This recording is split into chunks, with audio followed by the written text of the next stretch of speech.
কথা কি করে এই রাজ্যের সরকার অস্বীকার করবে যে এখানে নকল আধার কার্ড তৈরি হয়েছে?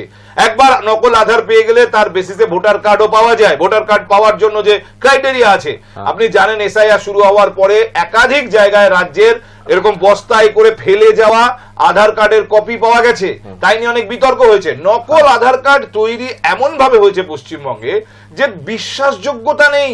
এই রাজ্যের মানুষ হলেও যদি তিনি প্রবাসী হন, অন্য কোনো রাজ্যে থাকেন, সেই রাজ্যের সরকার বিশ্বাস করতে পারছে না যে তিনি আসল আধার কার্ড নিয়ে এসেছেন পশ্চিমবঙ্গ থেকে, নকল আধার কার্ড নিয়ে এসেছেন। আপনি এই শোয়ের সঞ্চালক, আপনি যুক্তিযুক্ত যে কোনো প্রশ্ন আমাদের বিরোধিতাও করতে পারেন, সেটা আপনার অধিকার আছে, কিন্তু আপনি বিজেপি সেট করে দেওয়া ন্যারেটিভের প্রশ্ন যদি করেন তাহলে করে দেওয়া মুশকিল হয়ে যায়।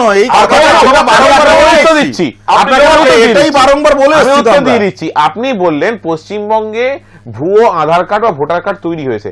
আমি একবারও বলছি না যে ভুয়ো আধার কার্ড তৈরি হয়েছে কি হয়নি, কারণ হতেই পারে। আমাদের সমাজে সবাই ধোয়া তুলসী পাতা, সব ঠিক চলছে, আমি এটা কখনো ক্লেম করি না। আমি বলছি যদি হয়ে থাকে সেই স্ক্রুটিনি করার তার দায়িত্ব কার, প্রথম কথা। দ্বিতীয় কথা, কোন সমাজে যদি কোনো ঘৃণ্য অপরাধ হয় তাহলে পুরো সমাজকে কিন্তু ঘৃণ্য বলে কেউ দেখে না। যদি কোথাও ভুয়ো আধার কার্ড, আমি আবার বলছি দাঁড়ান, তার আপনি কি বলছেন তাহলে ভারতবর্ষের আর কোথাও ভুয়ো আধার কার্ড নেই? এখানে পশ্চিমবঙ্গে কোথাও নেই।